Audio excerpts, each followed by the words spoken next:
Hello friends, I am Arpit and I am here with today's analysis. Today is 1st of November and we are going to deal with three very important topics which are in news. The first topic is Andhra train collision. Here actually two passenger trains collided with each other. It was believed to be a failure, a human failure I would say, where the driver of the train missed the signal which was red. Now, human errors are possible, but have we deployed technology to tackle these kind of human errors? Yes, but that is not available at full scale. There's a system called as the Kavach system, which is under development since 2012. But yes, the full scale implementation of Kavach is not there in the Indian Railways, means on all the trains it is not implemented. What is Kavach? We will see in this particular topic only. And the government, particularly the railways, should think of implementing this Kavach at full scale now. Because this year we had another major incident which claimed lots of lives, and that was the Balasore mishap, the Balasore train accident. The next topic is Maratha quota demand. This is another hot topic which is ongoing right now.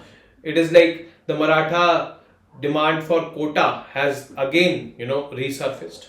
Actually in 2018 the state government passed a law which gave 16% reservation to the Marathas. That law was questioned in the Bombay High Court, which did not nullify the law but did said that the reservation quantum should be brought down from 16% to 12% and 13%. In 2020, this extended quota, this particular case was, I would say, appealed in the Supreme Court. Supreme Court took up the case, referred the case to a larger bench. In 2021, the Supreme Court finally said that this Maratha quota should not be there because it is exceeding the 50% limit. Marathas, a dominant community in Maharashtra, are demanding this quota. So that was struck down. And now, after this striking down of the quota by the Honorable Supreme Court, the demand has again resurfaced, and a person named Mr. Patil is sitting on fast unto death, and things are getting intensified there in Maharashtra. And the last piece of news which we are going to cover today in today's session is Apple's state-sponsored attack alert. A lot of opposition members, they received an alert on their respective iPhones through iMessages and their respective email IDs also. This threat was, I would say, this alert was received, and the alert simply read that there are state-sponsored attacks being implemented on your device.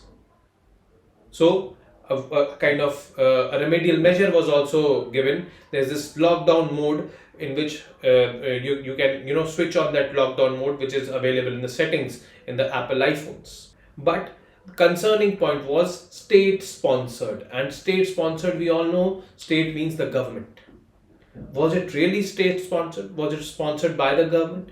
Apple has also given clarification on this front. We will read into that clarification as well. So, without, I would say, due investigation in this particular matter, we cannot quickly jump on to say that the present government, which is equivalent to state, is doing this attack. Even the government, if I for once believe the fact that the government is doing it, but the government is also aware that these notifications will come on the phones. So why would the government be doing it? So this is basically the topics which we are going to cover today, these three topics. The Andhra train collision. Two passenger trains collided with each other and 13 people lost their lives. This is not the first train accident happening in the country in this year. We have seen the Balasore train mishap which killed hundreds and hundreds of people. That was one of the biggest train accidents in the history of India. It is believed that this particular train accident in Andhra Pradesh happened due to a human error. The driver missed out the red signal and the train went ahead and collided with a standing train over there. Both of these trains were passenger trains. The big question is, in this age of technology, haven't we deployed anything for railway safety? The answer is yes, we have, but not at full scale. Means every train, every track, every route, every signal is not covered by that technological intervention. And the name of that technological intervention is Kavach. Kavach, which translated to English is, armor. Armor which will be acting like a safety device for ensuring the safety from accidents and all. So let us get into the details of this. Obviously, you don't need to remember the names of these trains, but we need to see that what happened actually. 13 dead as 2 passenger trains collide in Andhra. Officials say driver missed the red signal. So we can definitely say that it is a human error. But to overcome human errors, technology is being used by humans right from very long back. And here also we can use it. Actually we are using it, but as I said that it is not at full scale. Visakhapatnam Rayagada passenger special train hit the Visakhapatnam Palasa passenger express from the rear, leading to the derailment of multiple coaches. The official sources said it this way. Now, a remedial measure or that technological intervention which would have saved this accident is the Kavach system. The Kavach is what we will see this. It is basically an indigenously developed automatic train protection system. It is being developed since 2012. It started in 2012. Kavach developed by Research Design and Standards Organization under Indian Railways in collaboration with Medha Servo Drives Private Limited, HBL Powers Limited and Kernex Microsystems. Basically it would be a product, a public-private partnership product it would be. But yes, this Research Design and Standards Organization is directly under the Ministry of Railways. This organization responsible for doing research and development for betterment of the railways. It is a set of electronic devices and radio frequency identification devices. Now let us understand in detail what it is. There are devices which are mounted on the engines, which are mounted in the tracks, which are there in the signals also. And these devices or these sensors, we can say, they keep on talking with each other. Talking, like you understand, it is kind of a metaphor I am using. They keep in constant communication with each other. The devices on the locomotive, the devices on the tracks and the devices in the signals. And once, what kind of frequency they use? They use radio frequency for communication. And that is why they are called as radio frequency identification devices, RFID. The same technology on which the FASTag works. Installed in locomotives in the signaling system as well as tracks. So signaling systems will maybe here, locomotives maybe it is there, and it is on the tracks also. And these talk to each other using ultra high radio frequencies to control the brakes of the trains and also alert drivers. Now what will happen? Like they are in constant communication with each other, these RFIDs, and once it sees that a signal is red and the driver has surpassed that signal, automatically this will stop the train. It has been programmed in such a way that the train will automatically come to a standstill. It won't, it will alert the driver also. Simultaneously, it will automatically by itself only stop it. It will not wait for the driver to get alerted and then the driver will put the brakes. No, it will automatically pull the brakes. Simultaneously, driver will also be alerted about that. In 2016, the railways have been carrying out field tests for Kavach on passenger trains. I doubt that the field tests are being carried out now also 6-7 years down the line. This is something which is getting too much extended. It should be, plugged in to the railway system. How does Kavach function? One of its features is that by continuously refreshing the movement information of a train, it is able to send out triggers when a loco pilot jumps signals called as signal passed at danger, SPAD. And this is what has happened right now. The driver did not stop the train and passed the signal which was red. The system can alert the loco pilot, take control of the brakes and bring the train to a halt automatically when it notices another train on the same line within a prescribed distance.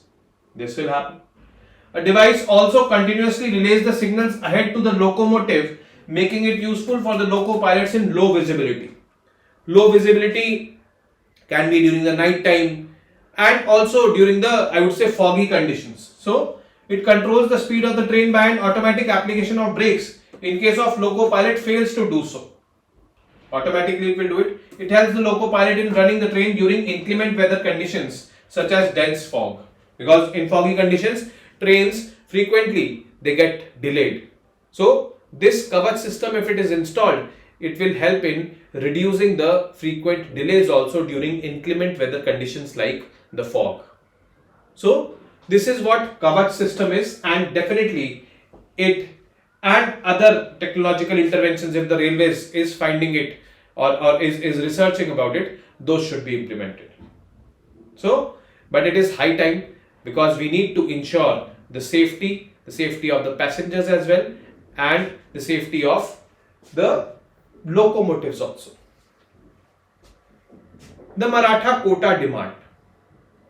This demand is a long-standing demand of the Marathas.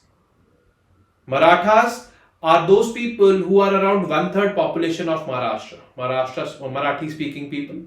These are, but all Marathi speaking people are not Marathas. These Marathas, they are considered to be, I would say, the caste which was involved in fighting, the warrior caste it is called as. They possessed huge land holdings. Then why do they need this reservation? Actually, with the passage of time, land holdings got fragmented as generations after generations came, and in India, a lot of, I would say, birth rate was very high. So one person was having 4 or 5 kids. It was quite normal. So land holdings got fragmented. Then agricultural conditions were not conducive. Maharashtra, a lot of drought-like conditions have also happened. Crop failures were quite frequent. And these people did not get access to good education facilities as well. And now their condition is not so great. So they've been demanding about or for reservation. And their first demand came in the year 1981. But after that, successive years, demands after demands came, and the Maratha quota demand became a hot potato in the Maharashtra politics. They wanted reservation in educational institutes as well as in government jobs. Finally, in 2014, the Maharashtra government passed an ordinance which gave 16% reservation to these Marathas. 2018, the Maharashtra government passed a law which gave it 16% reservation to Marathas. This law was challenged in the Bombay High Court, which said that the quantum of reservation should be reduced to 12% and 13%. 12% in educational institutes and 13% in jobs. And then finally this bill or this law which gave reservation, 16% reservation to the Marathas, was challenged in the Supreme Court in 2020. And in 2020, the Supreme Court said put a stay on the reservation and said that this case will be, heard by a larger bench comprising the CJI.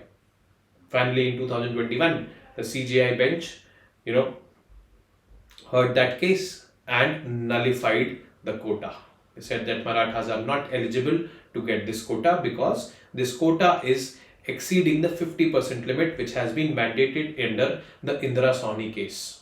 And in the Indira Sawhney case, it was mandated that above 50%, if you have to breach the 50% mark, then the governments should have very, I would say, strong logic behind that.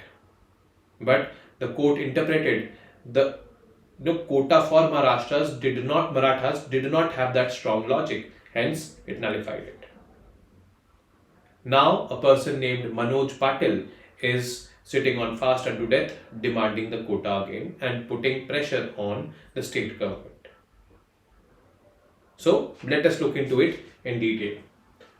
Now, even as his health deteriorated, Maratha quota activist Manoj Jarange Patil further intensified his agitation as he asked the community members to fast unto death in all villages across Maharashtra. Community members? Which community? The Maratha community.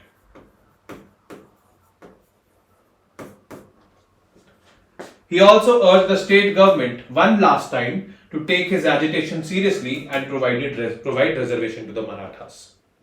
Actually, it is the state government which will recommend the reservation of Marathas to the central government.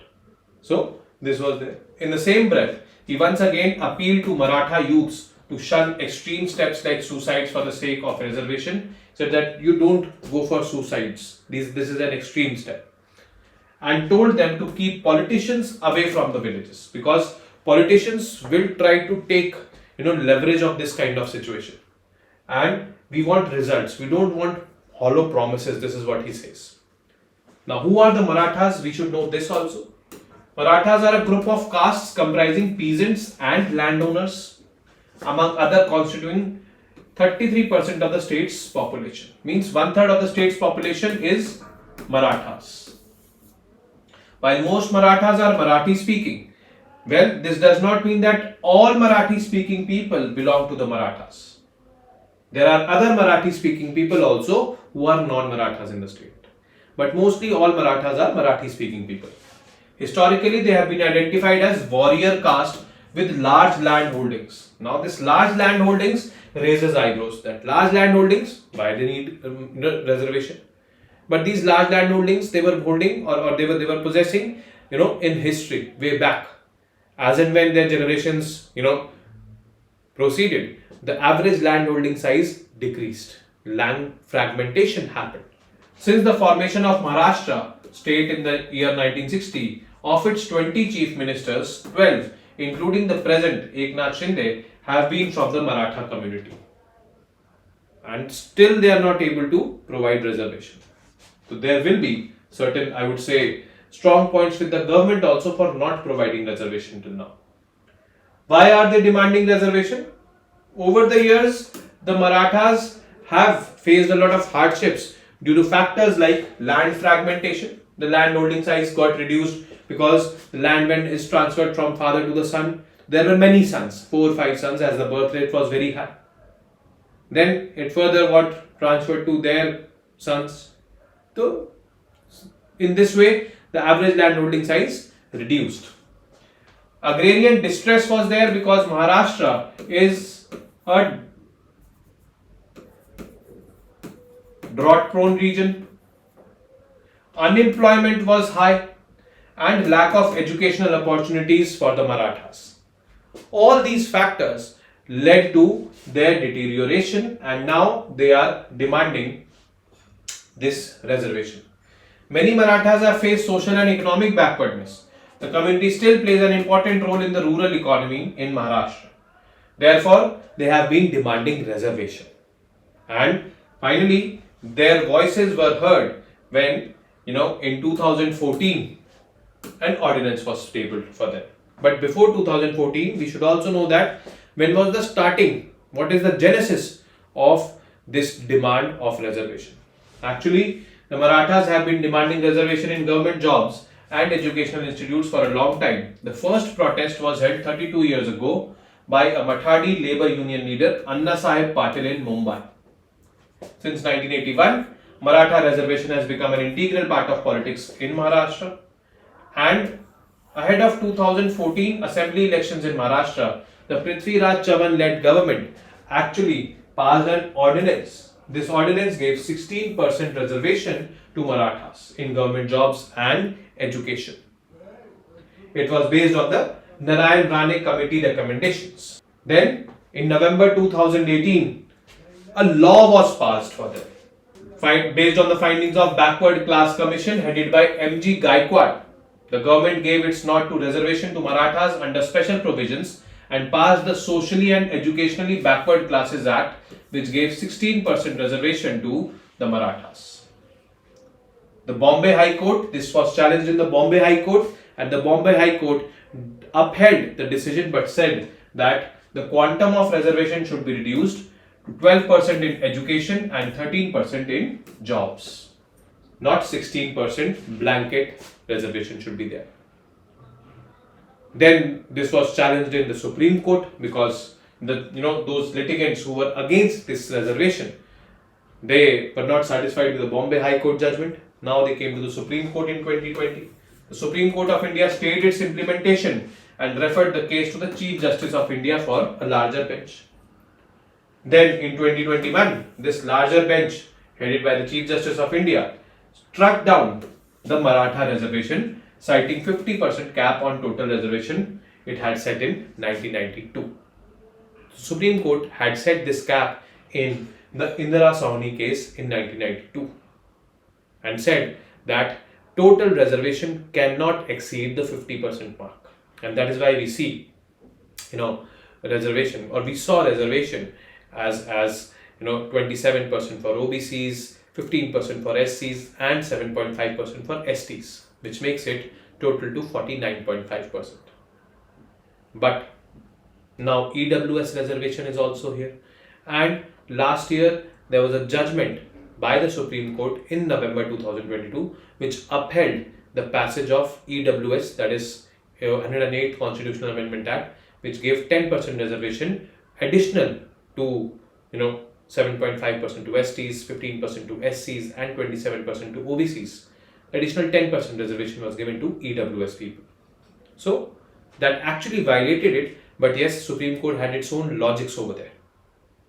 There, Supreme Court was ready to violate this 50% principle, but here for the Marathas, the Supreme Court clearly said that we are not going to violate this, because in the Indira Sawhney case, they had said that under extreme circumstances, if need be, then only this 50% mark will be breached, and they find no merit for breaching this 50% limit for the Marathas in Maharashtra.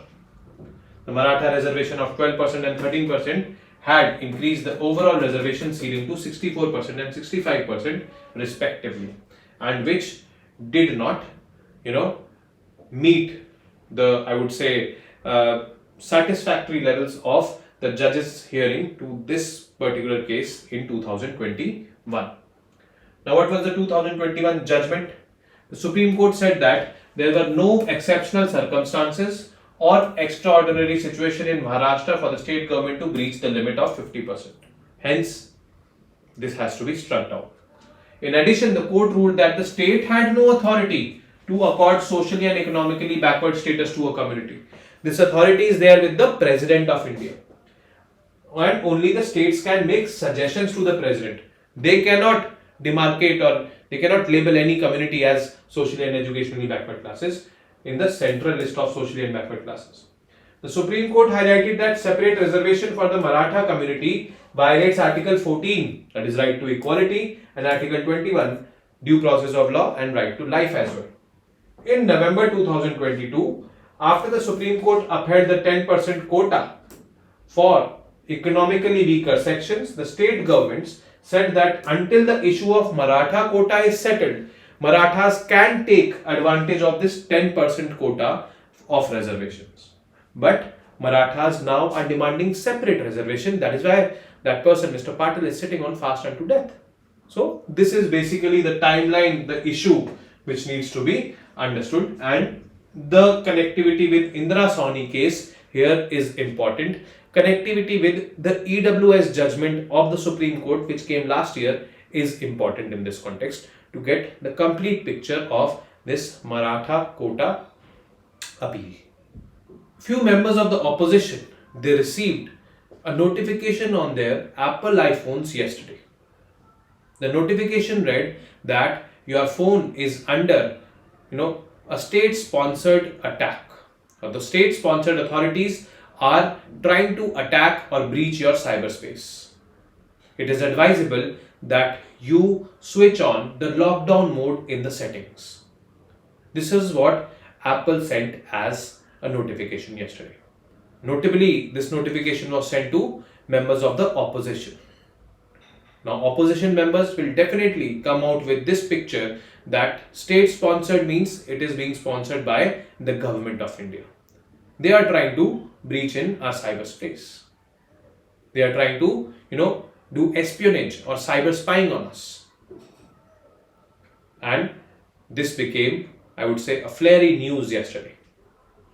However, Apple gave the clarification that by mentioning state-sponsored attacks or state-sponsored authorities are trying to attack, we do not mean to specify that any government is doing it. According to us, state-sponsored is those people who are very well funded, carrying sophisticated attacks and have the capacity to upgrade their attacks also. Apple also said that we have a set pattern, and if anything is happening in that pattern, then our system automatically issues these kind of warnings to our users. What is that pattern? We cannot reveal you, because if we reveal that pattern, the attackers might intensify their attack in the future, and this may breach the cyberspace for which we are providing security. However, the technology minister from India has issued and asked a clear-cut clarification from Apple that who were these, where were these attackers based, and why have you termed it as state-sponsored. Today, a parliamentary panel will also be probing into this particular issue. This is the news of today. So let us look into it. Several top opposition leaders and a few journalists have reported receiving a notification from Apple about state-sponsored attackers. And when the state comes into picture, everyone will think that government is doing it, who are remotely trying to compromise their iPhones. Whereas it is not known that the government is doing it or not doing it. But the word state is being used, so it clearly raises eyebrows and says why government is involved. The opposition members so definitely will say that government is involved. The notification says that attackers are likely targeting these individuals because who they are or what they do, and advises them how to protect themselves. How to protect themselves? By activating the lockdown mode feature on their iPhones in the settings. So let us see a few of the, I would say, noted politicians. Here is an MP, Mahua Mitra. Then Mr. Raghav Chadda also received, and this was kind of the alert. State-sponsored attackers may be targeting your iPhone. State-sponsored attackers may be targeting your iPhone. This is what actually the text was. Apple believes that you are being targeted by state-sponsored attackers who are trying to remotely compromise the iPhone associated with your Apple ID. So this kind of notification is sent by Apple as an iMessage. See, this is an iMessage, and as an email also on the registered Apple ID. On both of these, automatically this gets triggered. The notification. Apple's threat notification are way of alerting and helping users who may have been targeted by state-sponsored attackers. Who are state-sponsored attackers according to Apple? We'll see in the next slide.